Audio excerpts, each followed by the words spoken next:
দুদিন বাদে বিজেপি বসন্তের কোকিলের মতো উড়ে যাবে, আপনাদের খাদ্য বাসস্থান আশ্রয় কেড়ে নেবে। বসিরহাটের সভা থেকে পাল্টা আক্রমণ মমতা বন্দ্যোপাধ্যায়।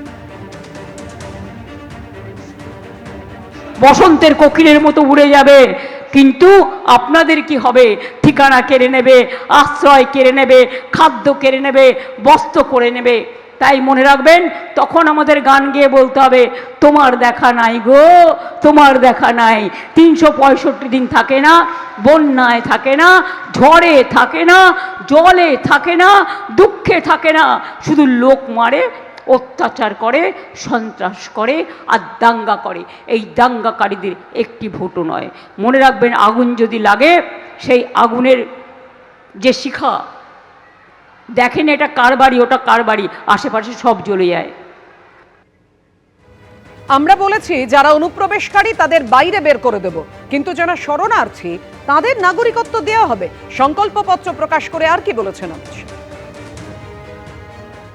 देखिए, ममता जी की व्याख्याएं घुसपैठियों की अलग है।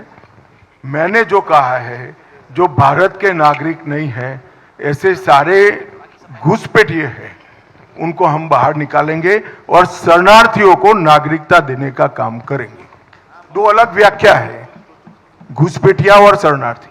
अवैध अतिक्रमण घुसपैठियों का आर्द्र भूमियों पर से और वन पर से और शहरी क्षेत्रों में सरकारी भूमि पर से हम 200 दिन में ये हटाएंगे। हमने आसाम में कर कर दिखाया है। 1,50,000 एकड़ एंक्रोचमेंट हमने हटाया है। इसी तर्ज पर यहाँ एक वैज्ञानिक कार्यक्रम बनाकर घुसपैठियों का अवैध अतिक्रमण हटाने का काम भारतीय जनता पार्टी की बनने वाली सरकार करेगी। ভোটের ময়দানে তিনি নতুন নন, বলা ভালো 14 বছর পর ভোট রাজনীতিতে ফের কামব্যাক হতে চলেছে তাঁর। তিনি পার্থপ্রতিম বিশ্বাস, যাদবপুর বিশ্ববিদ্যালয়ের নির্মাণ বিদ্যার অধ্যাপক, শিক্ষা থেকে রাজনীতি, বিভিন্ন মহলে পরিচিত মুখ। সেই পার্থপ্রতিম বিশ্বাসকে এবার টালিগঞ্জ কেন্দ্র থেকে প্রার্থী করেছে সিপিএম। রবিবার থেকে প্রচারের ময়দানে ঝাঁপিয়ে পড়লেন তিনি। নিজেও টালিগঞ্জের বাসিন্দা হওয়ার সুবাদে এলাকা চেনেন হাতের তালুর মতো। এদিন কর্মীদের সঙ্গে পায়ে পায়ে ঘুরলেন বিধানসভা কেন্দ্রের বিভিন্ন এলাকা, সারলেন জনসংযোগ। কখনো খোশ মেজাজে খেললেন ক্রিকেট, কখনো আবার দেখা হয়ে গেল পুরনো সহপাঠীর সঙ্গে। চলতে চলতে কোথাও পরিচিতের ডাক পেয়ে এগিয়ে গিয়ে কথা বললেন। বেরিয়ে যে পরিমাণ মানুষের আমরা সাড়া পাচ্ছি, তাতে রাজ্যে তৃণমূল সরকারের কি বলবো পতন সময়ের অপেক্ষা। যে পরিবর্তনের আশায়, ইতিবাচক পরিবর্তনের আশায় মানুষ তাদের ক্ষমতা এনেছিল, কার্যত মানুষ এখন পরিত্রাণ চাইছে সেই জায়গা থেকে। আমাদের উপর হৃত আস্থা, যে আস্থা হারিয়ে গেছিল একটা সময়, সেই আস্থা ফেরত পাওয়া লড়াই, এটা আমাদের লড়াই। পথে নামছি, আজকের এত মানুষ, তাদের শুভেচ্ছা এটাই প্রমাণ করছে। টালিগঞ্জের সিপিএম প্রার্থী পার্থপ্রতিম বিশ্বাসের কাছে এই ভোট নিঃসন্দেহে বড় চ্যালেঞ্জের, কারণ উল্টো দিকে তৃণমূল প্রার্থী হিসেবে প্রতিদ্বন্দ্বিতা করছেন খোদ রাজ্যের মন্ত্রী অরূপ বিশ্বাস, যিনি এই কেন্দ্রের 4 বারের বিধায়ক। অন্যদিকে এই কেন্দ্র থেকে বিজেপি দাঁড় করিয়েছে নতুন মুখ পাপিয়া অধিকারীকে। তবে বিজেপি নয়, তৃণমূলকেই মূল প্রতিদ্বন্দ্বী হিসেবে দেখছেন পার্থপ্রতিম বিশ্বাস, কারণ 2006 সালের বিধানসভা ভোটে এই টালিগঞ্জ কেন্দ্রেই তৃণমূল প্রার্থী অরূপ বিশ্বাসের কাছে 1000-এরও কম ব্যবধানে হারতে হয়েছিল তাকে। 2011 সালে পরিবর্তনের নির্বাচনেও টালিগঞ্জ থেকে সিপিএম প্রার্থী ছিলেন পার্থপ্রতিম বিশ্বাস। সেবার এই কেন্দ্র থেকে 1 লক্ষের বেশি ভোট পেয়েছিলেন তৃণমূলের অরূপ বিশ্বাস, আর তার ঝুলিতে এসেছিল 75,000-এর কিছু বেশি ভোট।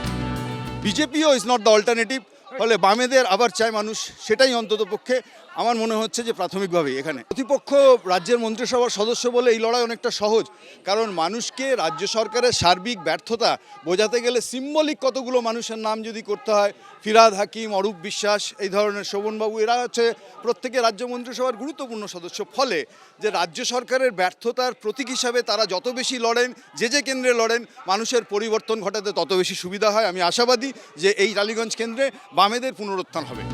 কাঠফাটা রোদে সকাল থেকে দুপুর অবধি প্রচার, তারপরে একটু জিরিয়ে নেওয়া নেতাজি নগরের পার্টি অফিসে।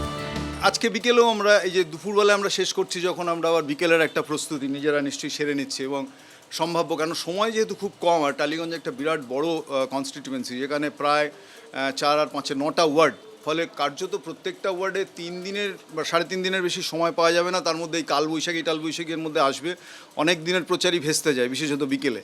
ফলে সেই হিসেবে যতটুকু সময় পাওয়া যাচ্ছে সেটাকে এফেক্টিভলি ইউজ করা। যারা এই অঞ্চলের সমস্ত কী বলবো পথ ঘাট মানুষ মাটি সব চেনেন, তারাই এই কাজটা করেন। আমি তো তাদের সাথে জুড়ে যাই, এইটাই। ফলে তারাই আসলে টেনে নিয়ে যান গোটা গাড়িটা। টালিগঞ্জ বিধানসভা কেন্দ্রে এবার দুই বিশ্বাসের লড়াই।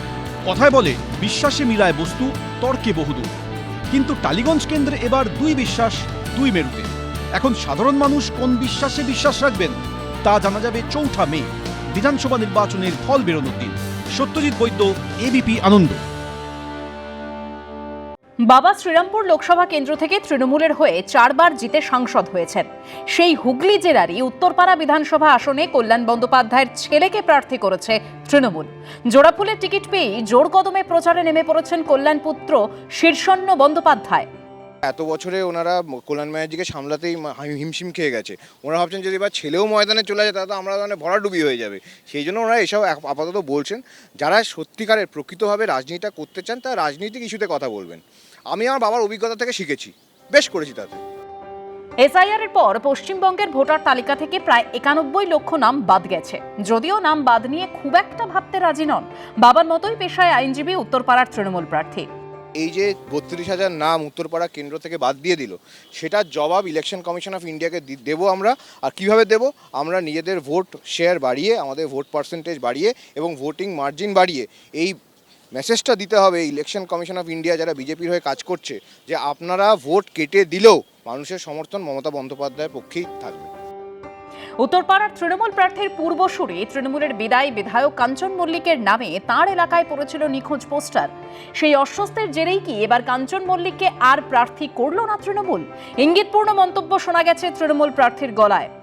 এবারের যে একটা ক্ষোভ মানুষের মধ্যে, গ্লানি আমি জনসংযোগ করার সময় দেখতে পেয়েছি যে বিধায়ককে ওনারা দেখতে পাননি। আমি মানুষের কাছে এটাই বোঝানোর চেষ্টা করছি যে আমি ঘরের ছেলে এবং যদি কোনো ক্ষোভ বা গ্লানি থাকে তাহলে আগামী দিনে আমি ডবল বা ট্রিপল কাজ করব। আপনারা দেখতে পাবেন আমাকে। আপনাকে আমার কাছে আসার আগে আমি চেষ্টা করব যাতে আমি আপনার কাছে পৌঁছে যেতে পারি। উত্তরপাড়ায় তৃণমূলকে টক্কর দিতে তাল ঠুকছে বিজেপি, সিপিএম, কংগ্রেস। একদিকে সিপিএম এর তরুণ তুর্কি মীনাক্ষী মুখোপাধ্যায়, অন্যদিকে বিজেপি প্রার্থী দীপাঞ্জন চক্রবর্তী আর কংগ্রেস প্রার্থী সুব্রত মুখোপাধ্যায়। উত্তরপাড়া বিধানসভা কেন্দ্র গত 15 বছর ধরে তৃণমূলের দখলে। 2021 সালের বিধানসভা ভোটে এই আসনে 35,000-এরও বেশি ভোটে জয়ী হয়েছিল তৃণমূল। এবার কি হবে তা জানা যাবে 4 মে। তার আগে অবশ্য প্রচারে ঝড় তুলেছে সব দলই। শরীর ফিট রাখতে ঘরোয়া খাবারেই ভরসা রাখছেন উত্তরপাড়ার তৃণমূল প্রার্থী। প্রতিদিন সকালে বাড়ি থেকে 2টো ডিম ও অর্ধেক আপেল খেয়ে প্রচারে বের হন শীর্ষণ্য বন্দ্যোপাধ্যায়। উত্তরপাড়ার তৃণমূল প্রার্থীর দুপুরের খাবারের জোগান অবশ্য আসে দলের কর্মীদের বাড়ি থেকেই। বাঁকুড়ার ছেলে তো পোস্ত কুমড়ো এগুলো মানে মাস্ট হ্যাভ। দুপুরের খাবারে শীর্ষণ্য বন্দ্যোপাধ্যায়ের পাতে সাধারণত থাকে ডাল, শুক্তো, পোস্ত, মুরগির মাংস এবং আমের চাটনি। প্রোটিন ও ভিটামিনের মধ্যে রীতিমতো ব্যালেন্স করে চলেন উত্তরপাড়ার তৃণমূল প্রার্থী। রাতে কোনোদিন ঘুগনি, আবার কোনোদিন তরকার ডাল দিয়ে রুটি খান তিনি। অর্ণব মুখোপাধ্যায়ের রিপোর্ট, এবিপি আনন্দ। এবিপি আনন্দ, এগিয়ে থাকে, এগিয়ে রাখে।